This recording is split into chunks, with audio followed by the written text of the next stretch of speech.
So friends, अगर आपने इस चैनल को फॉलो किया है सब्सटेंशियल अमाउंट ऑफ टाइम से, तो आपको पता होगा कि मैं इस चैनल के ऊपर बात करता हूँ पर्सनल फाइनेंस की, और कभी कभी मैं पर्सनल फाइनेंस के अलावा प्रोडक्टिविटी के ऊपर भी बात करता हूँ। पर्सनल फाइनेंस के ऊपर थोड़ी सी बात कर लें तो मैं बेसिकली एक्सपर्ट हूँ, यूएई में रहता हूँ, और यहाँ पर जो भी इंस्ट्रूमेंट्स मुझे मिलते हैं इन्वेस्टमेंट्स के, मैं उसके ऊपर बात करता हूँ। मैं रियल एस्टेट के ऊपर बात करता हूँ। मैं इवन पाकिस्तान के अंदर जो इन्वेस्टमेंट्स अपॉर्चुनिटीज़ होती हैं मैं उन पर भी बात करता हूँ। ग्लोबली जो चीज़ें नज़र आती हैं इन्वेस्टमेंट के पॉइंट ऑफ व्यू से, जो लेजिट चीज़ें नज़र आती हैं, मैं उसके ऊपर बात करता हूँ। मैं रियल एस्टेट के ऊपर भी बात करता हूँ, जो मैं यूएई के अंदर कुछ प्रॉपर्टीज़ को विजिट करता हूँ। अगर मुझे खुद भी देखना हो अपनी नॉलेज के लिए तो उसके ऊपर भी बात करता हूँ। मैं मल्टीपल चीज़ों के ऊपर जो मैं अभी बता रहा हूँ, इनके मैंने कार्ड्स के ऊपर आपको यहाँ पर लिंक लगा दिए हैं, जिस वीडियो को ख़त्म होने के बाद आप उन वीडियोज़ को जाके देख सकते हैं। इसके अलावा जो मेरा एक फर्म बिलीफ है वो ये कि आप किसी भी चीज़ के अंदर एक्सेल नहीं कर सकते जब तक आप खुद प्रोडक्टिव ना हो। प्रोडक्टिव होने का क्या मतलब है, प्रोडक्टिविटी का क्या मतलब है? प्रोडक्टिविटी का मतलब ये है कि आप जो भी काम करें उसको मिनिमम टाइम के अंदर efficiently at your best abilities आप उसको कर सकें। अब इसका मतलब ये नहीं है कि अपने आप को आप ये सोचते रहें हर वक्त कि आपको मिनिमम टाइम के अंदर मैक्सिमम काम करना है, क्योंकि ये डेट्रीमेंटल हो जाएगा अगर आप हर वक्त यही सोचते रहेंगे कि आपको एफिशिएंट होना है। तो एफिशिएंट होना बहुत अच्छी बात है, प्रोडक्टिव होना बहुत अच्छी चीज़ है, लेकिन प्रोडक्टिव होने का मतलब सिर्फ ये नहीं है कि आपको एफिशिएंट होना है और टाइम कम से कम टाइम में ज़्यादा से ज़्यादा काम करना है। ये एक पार्ट है। जो दूसरा पार्ट है प्रोडक्टिव होने का वो ये है कि आप जो भी काम करें उसको एंजॉय करें। अब जैसे मैं कोई काम करता हूँ, लेट से मैं अब अपने क्रिएटिव जर्नी की बात करूँ, मैं जो यूट्यूब पे काम करता हूँ मैं उसको एंजॉय करता हूँ, जब भी मुझको इसमें थकन नहीं होती है। मैं इसी तरह ऑफिस के अंदर जब मैं शुरू में काम करता था तो मैं उसको बहुत एंजॉय करता था, क्योंकि उसमें मेरे पास बहुत ऐसा काम आता था जिसमें मुझे अपनी एनालिटिकल स्किल्स उसको यूज़ करनी होती थी। और अभी भी मैं उसको इस तरह से मॉडिफाई करता हूँ या काम को मैं कुछ इस तरह से करता हूँ कि मुझे उसमें मज़ा आए। जब चीज़ों में मज़ा नहीं आता है, जब चीज़ों को आप एंजॉय नहीं करते करने में, तो वो आपको एज अ काम लग रहा होता है और उसके बाद आप उसको अच्छी तरह से नहीं कर पाते। ये मेरे ख्याल से प्रोडक्टिविटी का एक डेफिनेशन बनती है, जिसके अंदर आप चीज़ को एंजॉय भी करें और मिनिमम टाइम के अंदर मैक्सिमम अचीव करके दिखा दें। इस चीज़ को मैं पर्सनल फाइनेंस के ऊपर भी इंप्लीमेंट करता हूँ। फाइनेंस के ऊपर जो भी मैं काम करता हूँ या लेट से मैं इन्वेस्टमेंट्स करता हूँ अपनी, तो मैं उसको एक गेम बना लेता हूँ। मैंने इससे पहले भी बात की थी कि मैंने एक आईफोन मुझे लेना है लेट से 2023 के अंदर। जब मैं पिछले 1.5 साल से वीडियोज़ के अंदर मल्टीपल टाइम्स बात कर चुका हूँ कि मैं जब 2 आईफोन लूँगा अपने हाउस होल्ड के लिए, तो वहाँ पर मुझको उतने ही अमाउंट ऑफ मनी इन्वेस्टेड रखना होगा एप्पल के स्टॉक्स के अंदर, ताकि जो मैं अपनी वांट्स के ऊपर खर्च कर रहा हूँ वो मैं एट द सेम टाइम उसी कंपनी के अंदर इन्वेस्ट भी करूँ जो चीज़ मुझे पता है, जिस चीज़ के बारे में मुझको कॉन्फिडेंस है कि ये कंपनी अच्छी चलेगी। तो मैं उस चीज़ के ऊपर मैं मल्टीपल वीडियोस बनाता रहता हूँ। आज इस वीडियो का जो टॉपिक है वो बेसिकली बड़ा इंटरेस्टिंग टॉपिक है, क्योंकि मैंने एक जर्नी लीड की है पिछले 2.5 साल के अंदर, जिसके अंदर मैंने यूट्यूब स्टार्ट किया था। शुरू के अंदर मैं कम वीडियोस अपलोड करता था, फिर एक टाइम आया मैंने मल्टीपल वीडियोस अपलोड करना शुरू की महीने में, और फिर अब करंटली मैं 3 वीडियोस उर्दू चैनल के ऊपर अपलोड करता हूँ हर हफ्ते। इंग्लिश चैनल भी मैंने बनाया साथ में। मैं उस जर्नी के बारे में थोड़ा सा आपको बताता हूँ। नवंबर 2020 में मैंने पहली अपनी वीडियो अपलोड की थी, फिर मैंने 1 महीने बाद दूसरी वीडियो अपलोड की, और ये मैं सिर्फ एक टेस्ट पर्पस के लिए कर रहा था। मैं देखना चाह रहा था कि यूट्यूब इसको किस तरह से लेता है, और मैं किसी को नहीं बताता था कि मैं वीडियोस बना रहा हूँ। 6 महीने तक मैंने नहीं बताया था कि मैं ये वीडियोस बना रहा हूँ। इसके बाद मैंने जुलाई 2021 के अंदर 3 वीडियोस अपलोड करना शुरू की हर हफ्ते। इस बीच के अंदर मैंने कभी हर हफ्ते 2 वीडियोस अपलोड कर रहा था, कभी मैं नहीं भी कर रहा था, तो मैं उसमें कंसिस्टेंट नहीं था। लेकिन जुलाई 2021 से मैं कंसिस्टेंट होना शुरू हो गया और मैंने हर हफ्ते 3 वीडियोस अपलोड करना शुरू की। अगस्त 2022 के अंदर मैंने अपना एक न्यूज़लेटर भी लॉन्च किया, और उसके अंदर मैंने अपनी वेबसाइट भी बनाई। बल्कि ये मुझे याद है अगस्त के अंदर आई थिंक ईद की छुट्टियां थी, उसके अंदर मैंने 2-3 दिन के अंदर अपनी वेबसाइट भी बना ली थी, जो मैं कॉन्स्टेंटली सोचता रहता था कि यार मैं करूंगा, और कब करूंगा ये मुझे नहीं पता था। जब बंदे को करना होता है ना, तो फिर वो सिर्फ बैठता है और फिर काम हो जाता है। इसी तरह से मैंने अभी कुछ 6-8 महीने पहले इंग्लिश चैनल भी लॉन्च किया, बल्कि 6-8 भी नहीं, मैं ख्याल 4-5 महीने पहले अपना इंग्लिश चैनल पे वीडियोस अपलोड करना शुरू किया। अभी मैं इतना कंसिस्टेंट नहीं हूँ, हो सकता है मैं इसकी रिक्रिएशन, इस उर्दू वीडियो की रिक्रिएशन मैं इंग्लिश में बनाऊँ, क्योंकि वो ऑडियंस अलग है। मेरे बहुत सारे कुलीग्स हैं अरबी, और इवन जो इंग्लिश नहीं समझते इंडियंस के अंदर, वो भी मुझे कहते हैं कि आप इंग्लिश में वीडियोस क्यों नहीं बनाते। तो मैंने कहा कि यार इंग्लिश में वीडियोस बनाना थोड़ा सा इसलिए प्रॉब्लम थी क्योंकि उसकी मेरे पास ऑडियंस उस तरह से नहीं बन पा रही थी, लेकिन अब मैं सोच रहा हूँ कि कुछ उसके अंदर भी करूँ। एनीवेज, आज मैं आपको ये बताऊंगा कि ये जो जो मेरी पूरी जर्नी रही है उसके अंदर मेरी हार्डवेयर के अंदर जो ट्रांसफॉर्मेशन थी वो किस तरह से रही है। जैसे अब शुरू में वीडियोस बनाता था, मैं सिर्फ मोबाइल के ऊपर बनाता था और ये मोबाइल आज भी मेरे पास है।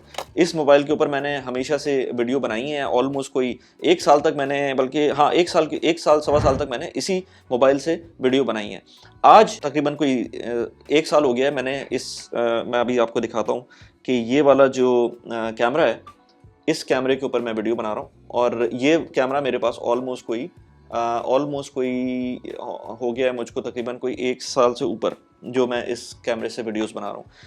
इस कैमरे को लेने का मकसद ये था कि मैं फर्दर थोड़ा सा इन्हांस करना चाहता था अपनी क्वालिटी को, और वाकई वो उसके बाद इन्हांस हुई। लेकिन इसके अलावा बहुत सारी और चीज़ें थी जो कि मुझे उस वक्त नहीं पता थी। जैसे लाइटिंग हो गई, मैंने लाइटिंग इन्हांस की और मैंने डेस्क के ऊपर काफ़ी खर्चा किया।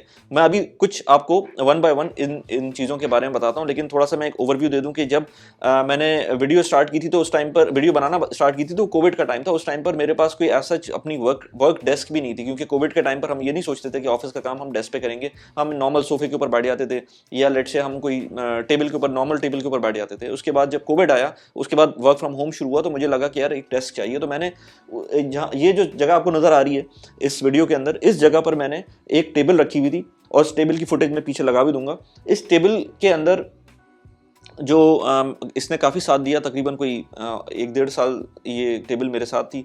अब ये बच्चों के कमरे में चली गई है क्योंकि मैंने अब अपनी टेबल अपग्रेड कर ली है। उस टेबल का भी मैं बताऊंगा आपको। वो टेबल क्यों मैंने ख़त्म की, क्योंकि वो टेबल बहुत सारी चीज़ें थी उसके अंदर। वो एक तो उसका साइज़ छोटा था और दूसरा ये कि उसकी अब जो मैंने टेबल ली है उसकी हाइट भी एडजस्ट हो सकती है। मैं इस वक्त खड़े होकर ये वीडियो बना रहा हूँ और मुझे कोई प्रॉब्लम नहीं है। उसके अलावा भी और उसमें मसले थे, उसके कॉर्नर्स खुले हुए नहीं थे, they were like flush together with उसका पिलर जो था ना उसके साथ फ्लश थे, जिसकी वजह से मुझको ये कैमरा का जो ट्राइपॉड होता है ये मैं नहीं लगा पाता था उसके अंदर, जो डेस्क माउंट था। तो इसकी वजह से मैं बहुत सारे और मसले थे जो मैंने वो डेस्क को छोड़ा और फिर मैंने अगले सेटअप के ऊपर आया। इस सेटअप के अंदर क्या क्या चीज़ें, सबसे पहले मुझे नहीं पता था, जब मैंने वहाँ पर डेस्क रखी हुई थी तो मुझे नहीं पता था कि कितना इंपॉर्टेंट होता है एक बड़ी स्क्रीन का होना जब आप प्रोडक्टिव हो। अच्छा, बाय द वे, इससे आगे चलने से पहले मैं एक चीज़ बता दूं कि जो लोग नए लोग हैं या जो इस वीडियो को आप उसको समझेंगे एज ए इन्फ्लुएंस देख रहे हैं, तो मैं शुरू में मेरे पास कोई ऑब्जेक्ट नहीं था। या अगर आप कंटेंट क्रिएशन के बारे में बात करें तो मेरे पास सिर्फ एक फ़ोन होता था मेरा, इवन माइक तक नहीं था। और उसके अंदर बहुत कुछ सीखा है, उसके बाद ये इस लेवल के ऊपर और इस थोड़ी सी सेटअप के ऊपर आया हूँ। तो आप ये ना समझें कि आपको डे 1 से इस तरह का सेटअप मिलेगा या इवन अपने ऑफिस के काम के लिए भी डे 1 से सेटअप मिलेगा, क्योंकि मैं इस चीज़ को फंड करता हूँ अपनी यूट्यूब की इनकम से ही। मतलब मैं अपने इस एक्सपेंस को अलग रखा हुआ है मैंने, तो इसलिए यूट्यूब की इनकम हो गई या दूसरी जो इनकम्स होती हैं अब थ्रू द यूट्यूब, तो मैं उसके थ्रू इसको फंड करता हूँ। तो अब इसके अंदर जो सबसे इंपॉर्टेंट चीज़ है वो ये कि ये मेरा जो मॉनिटर है ये बहुत इंपॉर्टेंट है, क्योंकि ये मुझको इनेबल करता है कि मैं एक बड़ी स्क्रीन के ऊपर बहुत आराम से काम कर सकता हूँ। और एक्सेल शीट पे जब काम करते हैं ना इस मॉनिटर के ऊपर तो मज़ा आ जाता है। तो इसलिए ये मॉनिटर मेरे लिए बहुत इंपॉर्टेंट है। इन सारी चीज़ों का जो मैं जिक्र कर रहा हूँ ना अभी, मैं इन सब के लिंक्स मैंने डिस्क्रिप्शन में डाले, में आप उनको एक एक करके जाके देख सकते हैं। कुछ चीज़ें ऐसी हैं जो कि प्रॉब्ली अमेज़ॉन पे नहीं मिलेंगी, तो वो मैंने उसकी इक्विवेलेंट जो चीज़ है वो मैंने अमेज़ॉन की लिस्ट कर दी है। अदरवाइज़ मैंने लिख भी दिया है कि ये कहाँ से मिल सकती है। खैर, ये मैं मॉनिटर बहुत इंपॉर्टेंट है जो मैं यूज़ करता हूँ। उसके बाद जो इंपॉर्टेंट चीज़ है कि जब मॉनिटर यूज़ करेंगे तो आपके पास एक वायरलेस कीबोर्ड भी होना चाहिए, क्योंकि आपका जो लैपटॉप्स होंगे वो अलग से डॉक्ड होंगे और वो आप उस लैपटॉप के कीबोर्ड को यूज़ नहीं करेंगे। तो मेरे पास ये लॉजिटेक का एक आई थिंक MX3 है। मैं अगेन उसका डिस्क्रिप्शन में डाल दूंगा। ये जो कीबोर्ड है बहुत ज़बरदस्त कीबोर्ड है और ये कीबोर्ड मैंने यूज़ करना स्टार्ट किया। और ये इसका सबसे अच्छी चीज़ ये है कि ये आप इसके अंदर बहुत आराम से मल्टीपल डिवाइसेस के साथ कनेक्ट कर देते हैं with a touch of a button. इसी तरह से मेरे पास ये दूसरा माउस है, ये माउस भी बहुत ज़बरदस्त है। माउस के अंदर भी इसी तरह का फीचर है कि 3 डिवाइसेस से आप मल्टीपल टाइम्स पे कनेक्ट कर सकते हैं जैसे ही आपको दूसरी डिवाइस पर जाना है। जैसे मेरे पास ऑफिस का लैपटॉप है, मेरा लेट्स से एक घर का PC है और मेरा जो घर का मैकबुक है, मैं इन तीनों डिवाइसेस को कनेक्ट किया हुआ है और वो तीनों के तीनों एक अलग जगह पर रखे हुए होते हैं। और जब भी मैं जिस भी डिवाइस से कनेक्ट करना चाहता हूं मैं इसके अंदर सिर्फ उसको प्रेस करता हूं बटन को, दोनों कीबोर्ड के अंदर और माउस के अंदर, और वो कनेक्ट हो जाते हैं। एंड देन वो माउस जो मेरा मॉनिटर है उसके साथ सिंक भी हुए होते हैं। मॉनिटर मेरा अभी ऑटोमेटिक नहीं है, कुछ चीज़ें मुझे अपग्रेड भी करनी है। ये अभी इतना कुछ कर लिया तो इसके बाद अब जैसे मॉनिटर मुझको एक ऐसा सेटअप चाहिए जिसके अंदर मैं सिर्फ जब कीबोर्ड के अंदर बटन दबाऊं तो वो मॉनिटर के अंदर भी उसको अपडेट कर दे। अभी मुझे मॉनिटर के अंदर मैनुअली उसको क्लिक करना पड़ता है। अच्छा, ये सारी चीज़ें जब मैं कर रहा हूँ ना बातें, कुछ लोगों को लगेंगी कि ये चीज़ें छोटी सी बात तो है, बटन की बात तो है, या दूसरा माउस तो यूज़ कर सकते हैं, क्या मसला है। इवन जब आप प्रोडक्टिव होते हैं ना, जब आपको चीज़ें जल्दी करनी होती हैं तो आपको पता चलता है कि कितना जो छोटे छोटे टाइम के जो स्पैन ज़ाया हो रहे होते हैं वो कितने इंपॉर्टेंट बन जाते हैं। तो इसलिए ये चीज़ें बहुत इंपॉर्टेंट होती हैं। अच्छा, मैंने बात कर ली कीबोर्ड की, मैंने बात कर ली माउस की, मैंने बात कर ली अपना जो मॉनिटर है। इसके बाद एक इंपॉर्टेंट चीज़ ये कि डॉकिंग स्टेशन होना चाहिए आपका। जब आप लैपटॉप यूज़ कर रहे हैं तो आपको एक जगह पर रखना चाहिए, क्लीन आपको इमेज आनी चाहिए आपकी डेस्क की। तो वो मैंने अपने मॉनिटर्स जो अपने जो लैपटॉप्स हैं उसके लिए फ़िलहाल जो डॉकिंग स्टेशन है वो 2 लैपटॉप्स का डॉकिंग स्टेशन है। अब मैं एक और जो तीसरा पीसी जो है वो मेरा अलग से रखा होता है, तो उसके लिए मैं अलग से रखूँगा। ये मेरा ऑफिस का और मेरा मैकबुक का एक डॉकिंग स्टेशन है जो मैंने लगा दिया है। इसके अंदर केबल्स अभी भी मुझको खुद लगानी पड़ती हैं, और केबल मैनेजमेंट मैंने अभी इस वीडियो के अंदर जब मैं वीडियो बना रहा हूँ तो केबल मैनेजमेंट अभी तक मैंने प्रॉपर नहीं की हुई है। ये काम मुझे अभी करना है, जो कि कभी 6 महीने बाद दोबारा अगर डेस्क की ट्रांसफॉर्मेशन की वीडियो बनाएंगे तो उस टाइम पर बात करेंगे। अब बात करते हैं इस चेयर की। चेयर जो है ये मेरी पुरानी चेयर है, लेकिन बहुत अच्छी काम कर रही है। इसके अंदर मैंने एक अच्छी सपोर्ट के लिए एक, इसे कहते हैं डोनट कुशन, ये भी मैंने रख लिया है। वो मुझे बहुत ज़्यादा हेल्प करता है जब मैं एक्सटेंडेड टाइम के लिए बैठता हूँ ना, तो ये बहुत अच्छी चीज़ है। अमेज़ॉन वगैरह पे मिल जाती है बहुत ईजिली। इसमें एक्सपेंसिव भी होते हैं, थोड़े सस्ते भी होते हैं, तो आपको अगर आपको लेना है तो आप अपने हिसाब से चूज़ कर सकते हैं। मैंने जो लिया हुआ है ये तकरीबन 80 दिरहम का था, तो इसके हिसाब से आप देख सकते हैं। पाकिस्तान के अंदर भी मेरे ख्याल से ये सस्ती चीज़ मिल जाएगी। मेरे पास ये तकरीबन कोई 1-1.5 महीने से है और मैं इसमें काफ़ी ज़्यादा कंफर्टेबल फील करता हूँ जब इसको मैं यूज़ करता हूँ। अच्छा, इसके अलावा जो मज़ेदार चीज़ है इस पूरे सेटअप के अंदर वो ये डेस्क है। अब ये डेस्क जो है वो बेसिकली आप जब भी इसको यूज़ कर रहे होंगे तो ये मैंने IKEA से ली है, लेकिन इसकी इक्विवेलेंट आपको ऑनलाइन भी मिल जाएगी और मेरे ख्याल से ऑनलाइन भी खरीद सकते हैं। मैंने बाय द वे पहली दफ़ा कोई IKEA से चीज़ ली और मैंने उसके अंदर असेंबली खुद नहीं की, और असेंबली मैंने IKEA से खुद ही करवाई क्योंकि वो ब्लू रिवॉर्ड पॉइंट था उसके अंदर, और उन्होंने ऑटोमेटिकली फ्री डिलीवरी कर दी थी और उसके बाद थोड़े से पैसे लेकर उन्होंने इसको असेंबल कर दिया था। लेकिन अब इस चीज़ में एक और एस्पेक्ट आता है। मैं हमेशा कोशिश करता था कि अपने काम खुद करूं, सारे काम मैं खुद करूं घर के, लेकिन और IKEA की खास तौर पे मुझे मज़ा भी आता था कुछ चीज़ें असेंबल करने में। लेकिन इस दफ़ा मैंने पहली दफ़ा इसलिए किया क्योंकि मुझे अब टाइम के ऊपर अपना जो यूटिलाइजेशन है टाइम की वो डिफरेंट किस्म से नज़र आती है। अब मुझे लगता है कि मैं अगर अपना टाइम कंटेंट क्रिएशन के अंदर ज़्यादा स्पेंड करूँ रादर देन इस तरह की चीज़ें जिसके अंदर फर्नीचर असेंबली है या लेट से कोई और चीज़ है जिसके अंदर पहले मैं ज़्यादा सोचता था क्योंकि टाइम की वैल्यू मेरे लिए उस वक्त डिफरेंट थी, आज टाइम की वैल्यू मेरे लिए डिफरेंट है। तो हर बंदे की टाइम की वैल्यू डिफरेंट होती है। अगर आप वाकई में सिर्फ जॉब कर रहे हैं और कुछ नहीं कर रहे तो मेरे ख्याल से आपको फर्नीचर असेंबली से लेकर घर के सारे काम खुद ही करने चाहिए।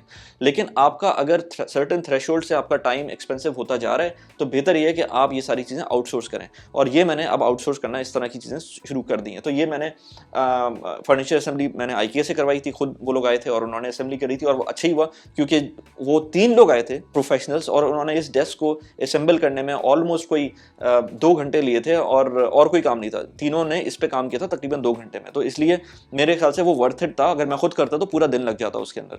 तो बहुत ज़बरदस्त डेस्क है। इसके अंदर with a push of a button आप उसको ऊपर कर सकते हैं, नीचे कर सकते हैं। मैं इस वक्त खड़े होकर वीडियो बहुत आराम से बना रहा हूँ। मैंने इसकी सेटिंग ऐसे की है कि क्लियरेंस रहे, जैसी ऊपर जाए तो उसमें कहीं उसको टकराए ना। केबल्स की मैनेजमेंट ऐसी बाद में करनी है कि वो इस चीज़ को हैंडल कर ले।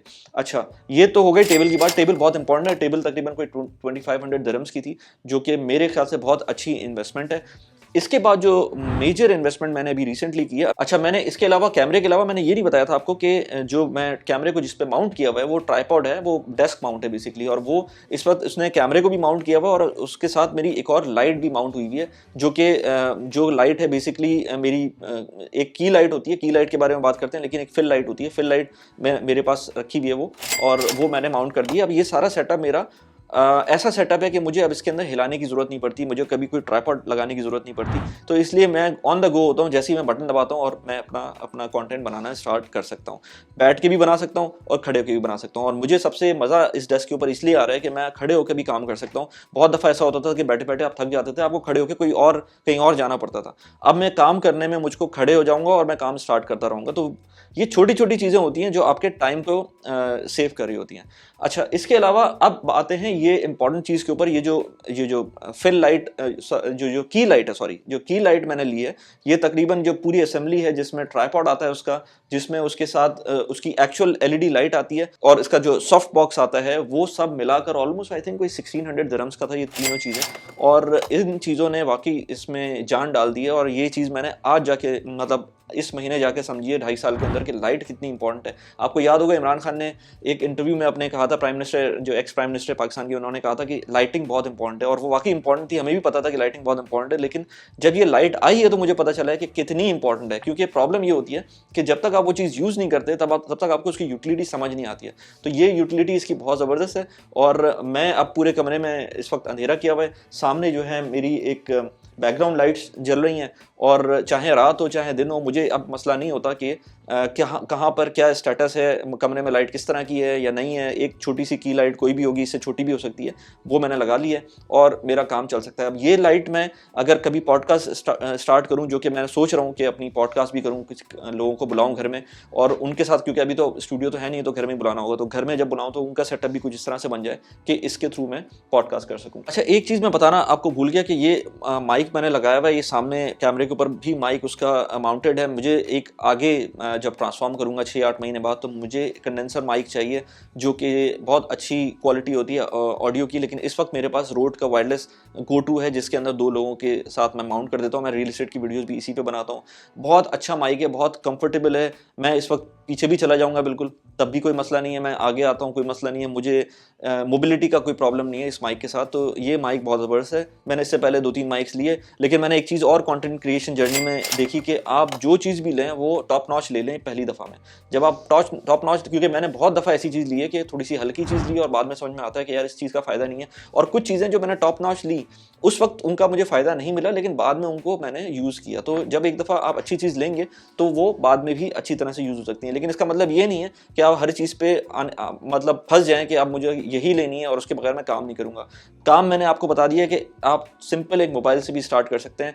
सिंपल, बहुत सारे लोग टिकटॉक सिर्फ एक मोबाइल से स्टार्ट करते हैं और वो कहाँ पहुँच जाते हैं। अब मैं टिकटॉक पे ये नहीं कह रहा कि आप गलत किस्म का कंटेंट की तरफ मैं नहीं इशारा कर रहा, लेकिन बहुत सारे अच्छे कंटेंट क्रिएशन जो हो रही होती है वो टिकटॉक पे सिर्फ मोबाइल पे हो रही होती है। एडिटिंग वगैरह सब कुछ टिकटॉक पे हो जाती है, जो कि मैं भी खुद ही करता हूँ टिकटॉक के ऊपर। इसके अलावा इस कैमरे का जब मैंने जिक्र किया था तो मैंने बताया नहीं था कि लेंसेज भी इसके साथ मैंने अलग लिए थे। एक 50 mm का लेंस है और इसके अंदर जो लगा हुआ है वो किट लेंस लगा हुआ है। लेकिन क्योंकि अब ये सेटअप इतना अच्छा हो गया तो मुझे 50 mm के लेंस की जरूरत फिलहाल नहीं है। अब एक और चीज़ मैं आपको बताऊं, मैंने सामने जो है वो एक डेस्क माउंट लगाया हुआ है, जो मैंने सामने लगाया हुआ है, ये आपको शायद यहाँ नजर आए। ये यहाँ पर इसका फ़ायदा ये है कि अगर मुझको कभी वीडियोज़ इस तरह की बनानी हो, जब मैं लेट से सामने मेरे पास कैमरा हो और मैं इधर उसको फेस करूँ और बैकग्राउंड में मेरा ये टेबल आए, तो मैं उस तरह से कर सकता हूँ। मैंने इसलिए उसको वहाँ पर छोड़ा हुआ है। या कभी लाइट लगानी है तो वो भी कर सकते हैं। तो मैंने फिलहाल मेरे पास टेबल पे ऐसा मुझे ज़रूरत नहीं है, तो मैंने उसको यूज़ नहीं किया हुआ। लेकिन मैंने ये 2 डेस्क माउंट खरीदे थे। अच्छा, व्हाट एल्स, वो इसमें एक इंपॉर्टेंट चीज़ ये कि मेरे पास ये जो USB-C कनेक्टर है ये बहुत इंपॉर्टेंट है। मैकबुक जो मेरे पास, अच्छा मैकबुक का मैंने नहीं बताया था, मैकबुक मैंने लिया था 2020 के अंदर और 2.5 साल पुराना ऑलमोस्ट कोई मैकबुक है मेरे पास, जो कि परफेक्टली सही चल रहा है इस वक्त। इसके साथ प्रॉब्लम ये है कि इसके अंदर कोई SD कार्ड स्लॉट नहीं है, तो अगली दफ़ा कोई अपग्रेड करेंगे तो SD कार्ड स्लॉट वाला मैकबुक आ गया है तो वो लिया करेंगे। अगेन इन सारी चीज़ों का लिंक मैंने नीचे लगाया हुआ है और अगर कोई अपग्रेडेड चीज़ आ चुकी है तो मैंने उसका भी लिंक लगा दिया। इसके साथ ये USB-C कनेक्टर था जो कि बहुत मुझे काम देता है, ये मैंने लिया हुआ था। इसके अलावा एक चीज़ जो मेरी प्रोडक्टिविटी बहुत ज़्यादा इंप्रूव करती है वो ये है जो एयरपॉड्स हैं, जो एप्पल के, जो मैं हमेशा एप्पल की प्रोडक्ट्स यूज़ करता हूँ। फ़ोन मेरे पास एप्पल का होता है, 4 साल हो गए इस फ़ोन को, इसने मुझे धोखा नहीं दिया अभी तक। तो इसी तरह से मेरे पास जो एयरपॉड्स हैं ये अब थोड़ा सा मुझे लग रहा है कि इनकी बैटरीज में मसला आ रहा है, तो मुझे नया जब मैं आईफोन लूँगा तो उसके साथ प्रॉब्ली मैं एयरपॉड भी लूँगा। तो एयरपॉड जो है वो बहुत ज़्यादा प्रोडक्टिव एक डिवाइस है। पिछले 4 साल के अंदर मैं सीमलेसली कनेक्ट होता रहा हूँ अपने मैकबुक से अपने iPhone and back and fourth, मतलब बहुत आराम से, कोई इसमें ये नहीं होता था कि कभी कनेक्शन का मसला हो या इस तरह का कोई प्रॉब्लम हो, क्योंकि अगेन उसके अंदर जो आपके डिलेज आते हैं ना, सेकंड्स के जो डिलेज होते हैं, वो आपकी प्रोडक्टिविटी को होल्ड कर रहे होते हैं। और आप ये सोचें कि मेरे लिए इसलिए इंपॉर्टेंट है प्रोडक्टिव होना, क्योंकि मैं इस वक्त अपने वर्क फ्लो के अंदर सारे काम खुद कर रहा हूँ। फाइनल कट प्रो मैं एडिटिंग करता हूँ, मैं फाइनल कट प्रो के ऊपर मैंने बहुत सारे कोर्सेज लिए हुए हैं। अली अब्दाल का कोर्स लिया हुआ है, by the way skill share के साथ मेरी पार्टनरशिप भी है। अगर आप स्किल शेयर यूज़ करते हैं, मैंने अली अब्दाल का कोर्स लिया था स्किल शेयर पे, जिसके थ्रू मैंने फाइनल कट प्रो समझा था। और उसके बाद यूट्यूब की और वीडियोस भी थी, लेकिन अगर आपको 1 महीने की फ्री ट्रायल चाहिए तो लिंक मेरा डिस्क्रिप्शन में डला हुआ है, आप उसको जाके यूज़ कर सकते हैं।